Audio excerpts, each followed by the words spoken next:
Once upon a time in a certain country there lived a king whose palace was surrounded by a spacious garden.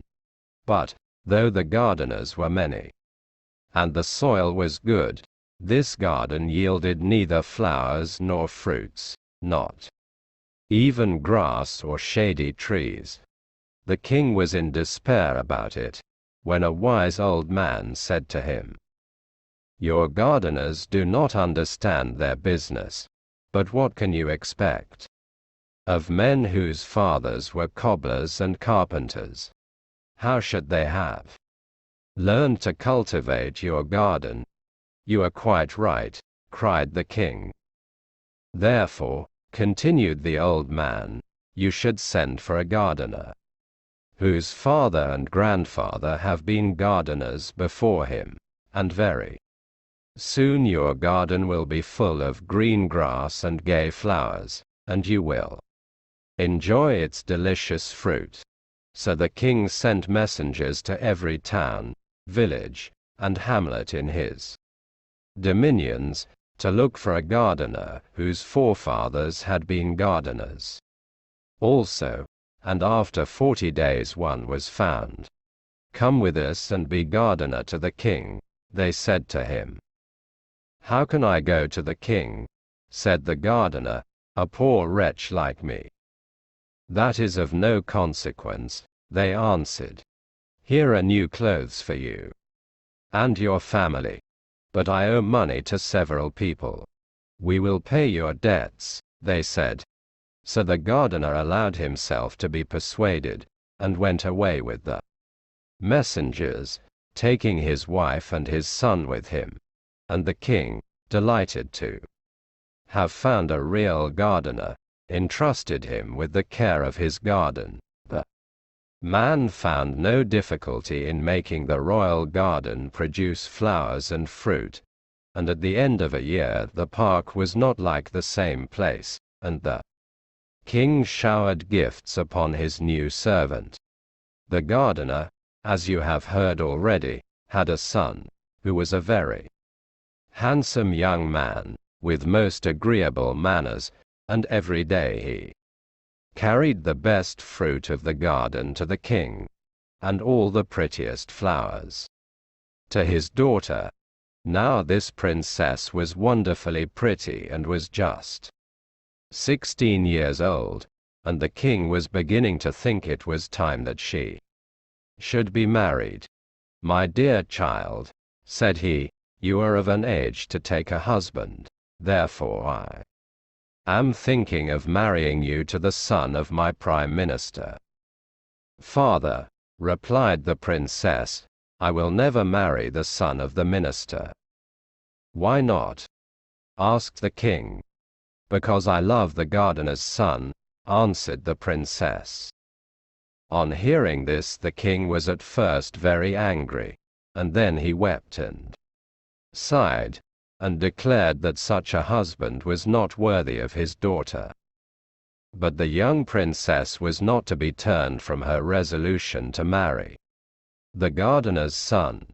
Then the king consulted his ministers. "This is what you must do," they said. "To get rid of the gardener you must send both suitors to a very distant country, and the one who returns first shall marry your daughter." The king followed this advice, and the minister's son was presented with a splendid horse and a purse full of gold pieces, while the gardener's son had only an old lame horse and a purse full of copper money, and every one thought he would never come back from his journey. The day before they started the princess met her lover and said to him, "Be brave, and remember always that I love you. Take this purse full of jewels and make the best use you can of them for love of me, and come back quickly and demand my hand." The two suitors left the town together, but the minister's son went off at a gallop on his good horse, and very soon was lost to sight behind the most distant hills. He traveled on for some days, and presently reached a fountain, beside which an old woman all in rags sat upon a stone. "Good day to you, young traveler," said she. But the minister's son made no reply. "Have pity upon me, traveler," she said again. "I am dying of hunger, as you see, and 3 days have I been here and no one has given me anything." "Let me alone, old witch," cried the young man. "I can do nothing for you." And so saying he went on his way. That same evening the gardener's son rode up to the fountain upon his lame grey horse. "Good day to you, young traveler," said the beggar woman. "Good day, good woman," answered he. "Young traveler, have pity upon me." "Take my purse, good woman," said he, "and mount behind me, for your legs can't be very strong." The old woman didn't wait to be asked twice, but mounted behind him, and in this style they reached the chief city of a powerful kingdom. The minister's son was lodged in a grand inn. The gardener's son and the old woman dismounted at the inn for beggars. The next day the gardener's son heard a great noise in the street, and the king's heralds passed, blowing all kinds of instruments, and crying, "The king, our master, is old and infirm. He will give a great reward to whoever will cure him and give him back the strength of his youth." Then the old beggar woman said to her benefactor, "This is what you must do to obtain the reward which the king promises. Go out of the town by the south gate, and there you will find 3 little dogs of different colors. The first will be white, the second black, the third red. You must kill them and then burn them separately, and gather up the ashes. Put the ashes of each dog into a bag of its own color. Then go before the door of the palace and cry out, 'A celebrated physician has come from Janina in Albania. He alone can cure the king and give him back the strength of his youth.' The king's physicians will say, 'This is an impostor, and not a learned man,' and they will make all sorts of difficulties, but you will overcome them all at last, and will present yourself before the sick king.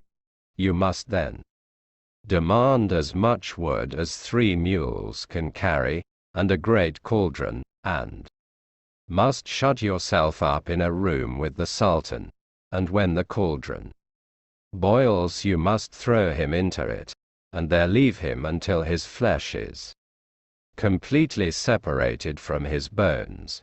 Then arrange the bones in their proper places, and throw over them the ashes out of the 3 bags. The king will come back to life, and will be just as he was when he was 20 years old. For your reward you must demand the bronze ring which has the power to grant you everything you desire. Go, my son, and do not forget any of my instructions." The young man followed the old beggar woman's directions. On going out of the town he found the white, red, and black dogs, and killed and burned them, gathering the ashes in 3 bags. Then he ran to the palace and cried, "A celebrated physician has just come from Janina in Albania. He alone can cure the king and give him back the strength of his youth." The king's physicians at first laughed at the unknown wayfarer, but the sultan ordered that the stranger should be admitted. They brought the cauldron and the loads of wood, and very soon the king was boiling away.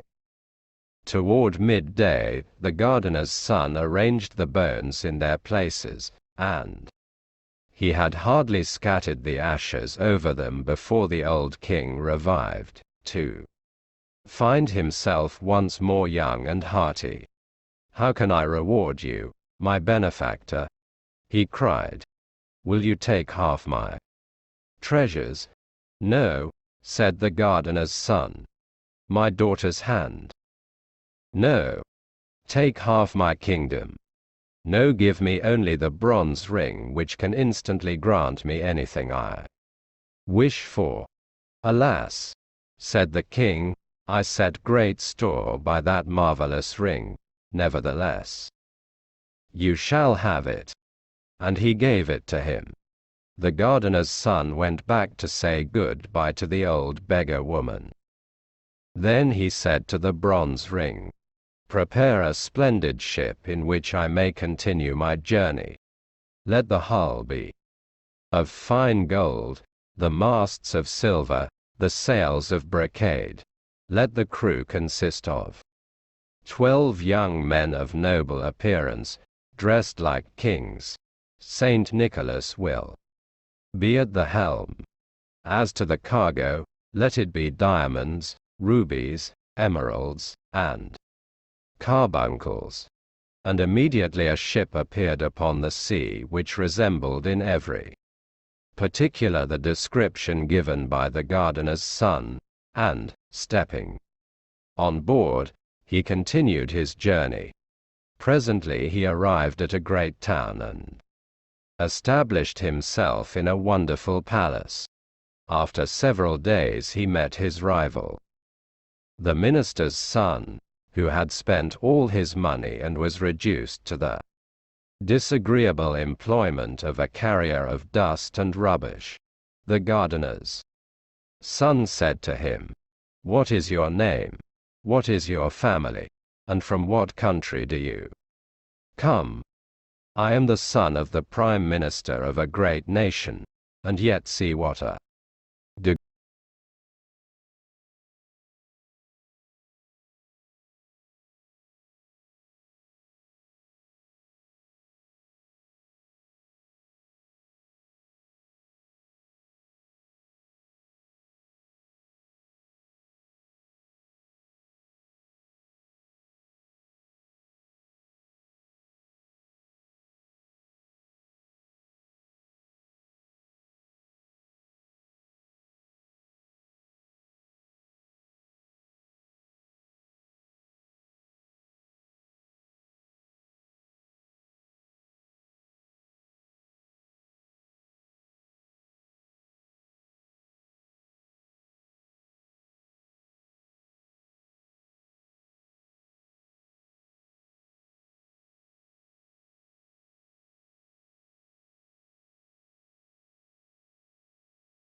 hunchback, another lame or club-footed or blind, and most of them shall be ugly and covered with scars. Go, and let my orders be executed." The minister's son embarked in this old vessel, and thanks to favorable winds, at length reached his own country. In spite of the pitiable condition in which he returned, they received him joyfully. "I am the first to come back," said he to the king. "Now fulfill your promise, and give me the princess in marriage." So they at once began to prepare for the wedding festivities. As to the poor princess, she was sorrowful and angry enough about it. The next morning, at daybreak, a wonderful ship with every sail set came to anchor before the town. The king happened at that moment to be at the palace window. "What strange ship is this," he cried, "that has a golden hull, silver masts, and silken sails, and who are the young men like princes who man it, and do I not see Saint Nicholas at the helm. Go at once and invite the captain of the ship to come to the palace." His servants obeyed him, and very soon in came an enchantingly handsome young prince, dressed in rich silk, ornamented with pearls and diamonds. "Young man," said the king, "you are welcome, whoever you may be. Do me the favor to be my guest as long as you remain in my capital." "Many thanks, sire," replied the captain, "I accept your offer." "My daughter is about to be married," said the king. "Will you give her away?" "I shall be charmed, sire." Soon after came the princess and her betrothed. "Why, how is this?" cried the young captain. "Would you marry this charming princess to such a man as that? But he is my prime minister's son." "What does that matter? I cannot give your daughter away. The man she is betrothed to is one of my servants. Your servant. Without doubt. I met him in a distant town reduced to carrying away dust and rubbish from the houses. I had pity on him and engaged him as one of my servants." "It is impossible," cried the king. "Do you wish me to prove what I say?" "This young man returned in a vessel which I fitted out for him, an unseaworthy ship with a black battered hull. And the sailors were infirm and crippled." "It is quite true," said the king. "It is false," cried the minister's son. "I do not know this man." "Sire," said the young captain, "order your daughter's betrothed to be stripped, and see if the mark of my ring is not branded upon his back." The king was about to give this order, when the minister's son, to save himself from such an indignity, admitted that the story was true. "And now, sire," said the young captain, "do you not recognize me?" "I recognize you," said the princess. "You are the gardener's son whom I have always loved, and it is you I wish to marry." "Young man, you shall be my son-in-law," cried the king. "The marriage festivities are already begun, so you shall marry my daughter this very day." And so that very day the gardener's son married the beautiful princess. Several months passed. The young couple were as happy as the day was long, and the king was more and more pleased with himself for having secured such a son-in-law. But, presently, the captain of the golden ship found it necessary to take a long voyage, and after embracing his wife tenderly he embarked. Now in the outskirts of the capital there lived an old man, who had spent his life in studying black arts, alchemy, astrology, magic, and enchantment. This man found out that the gardener's son had only succeeded in marrying the princess by the help of the genii who obeyed the bronze ring. "I will have that ring," said he to himself. So he went down to the seashore and caught some little red fishes. Really, they were quite wonderfully pretty. Then he came back, and, passing before the princess's window, he began to cry out, "Who wants some pretty little red fishes?" The princess heard him, and sent out one of her slaves, who said to the old peddler, "What will you take for your fish?" "A bronze ring." "A bronze ring, old simpleton. And where shall I find one?" "Under the cushion in the princess's room." The slave went back to her mistress. "The old madman will take neither gold nor silver," said she. "What does he want then?" "A bronze ring that is hidden under a cushion." "Find the ring and give it to him." said the princess. And at last the slave found the bronze ring, which the captain of the golden ship had accidentally left behind, and carried it to the man, who made off with it instantly. Hardly had he reached his own house when, taking the ring, he said, "Bronze ring, obey thy master. I desire that the golden ship shall turn to black wood, and the crew to hideous negroes, that Saint Nicholas shall leave the helm, and that the only cargo shall be black cats." And the genii of the bronze ring obeyed him. Finding himself upon the sea in this miserable condition, the young captain understood that someone must have stolen the bronze ring from him, and he lamented his misfortune loudly, but that did him no good. "Alas," he said to himself, "whoever has taken my ring has probably taken my dear wife also. What good will it do me to go back to my own country?" And he sailed about from island to island, and from shore to shore, believing that wherever he went everybody was laughing at him, and very soon his poverty was so great that he and his crew and the poor black cats had nothing to eat but herbs and roots. After wandering about a long time he reached an island inhabited by mice. The captain landed upon the shore and began to explore the country. There were mice everywhere, and nothing but mice. Some of the black cats had followed him, and, not having been fed for several days, they were fearfully hungry, and made terrible havoc among the mice. Then the queen of the mice held a council. "These cats will eat every one of us," she said, "if the captain of the ship does not shut the ferocious animals up. Let us send a deputation to him of the bravest among us."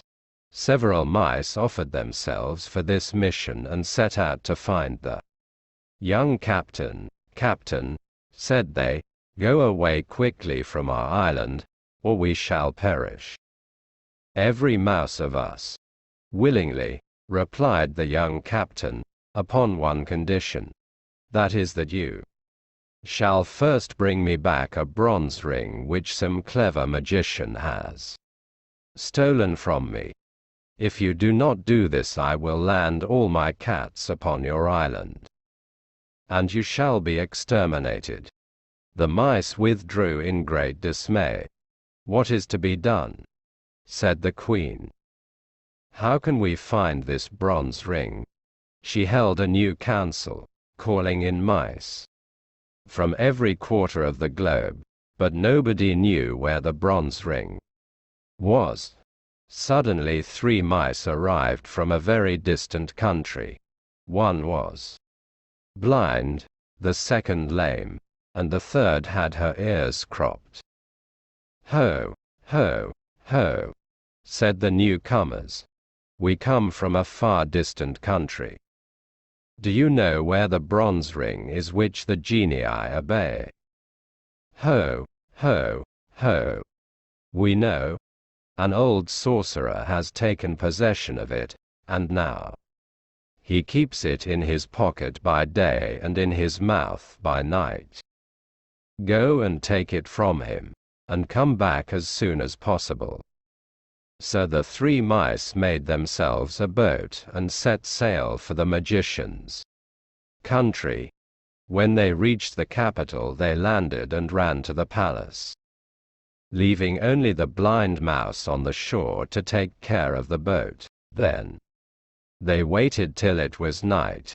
The wicked old man lay down in bed and put the bronze ring into his mouth, and very soon he was asleep. "Now, what shall we do?" said the 2 little animals to each other. The mouse with the cropped ears found a lamp full of oil and a bottle full of pepper. So she dipped her tail first in the oil and then in the pepper, and held it to the sorcerer's nose. "Atisha, Atisha," sneezed the old man, but he did not wake, and the shock made the bronze ring jump out of his mouth, quick as thought the lame mouse snatched up the precious talisman and carried it off to the boat. Imagine the despair of the magician when he awoke and the bronze ring was nowhere to be found. But by that time our three mice had set sail with their prize. A favoring breeze was carrying them toward the island where the queen of the mice was awaiting them. Naturally, they began to talk about the bronze ring. "Which of us deserves the most credit?" they cried all at once. "I do," said the blind mouse, "for without my watchfulness our boat would have drifted away to the open sea." "No, indeed," cried the mouse with the cropped ears, "the credit is mine. Did I not cause the ring to jump out of the man's mouth?" "No, it is mine," cried the lame one, "for I ran off with the ring." And from high words they soon came to blows, and, alas, when the quarrel was fiercest, the bronze ring fell into the sea. "How are we to face our queen," said the three mice, "when by our folly we have lost the talisman and condemned our people to be utterly exterminated? We cannot go back to our country. Let us land on this desert island and there end our miserable lives." No sooner said than done. The boat reached the island, and the mice landed. The blind mouse was speedily deserted by her two sisters, who went off to hunt flies. But as she wandered sadly along the shore, she found a dead fish, and was eating it, when she felt something very hard. At her cries the other two mice ran up. "It is the bronze ring. It is the talisman," they cried joyfully, and, getting into their boat again, they soon reached the Mouse Island. It was time they did, for the captain was just going to land his cargo of cats, when a deputation of mice brought him the precious bronze ring. "Bronze ring," commanded the young man, "obey thy master. Let my ship appear as it was before." Immediately the genii of the ring set to work, and the old black vessel became once more the wonderful golden ship with sails of brocade. The handsome sailors ran to the silver masts and the silken ropes, and very soon they set sail for the capital. Ah, how merrily the sailors sang as they flew over the glassy sea. At last the port was reached. The captain landed and ran to the palace, where he found the wicked old man asleep. The princess clasped her husband in a long embrace. The magician tried to escape, but he was seized and bound with strong cords. The next day the sorcerer, tied to the tail of a savage mule loaded with nuts, was broken into as many pieces as there were nuts upon the mule's back.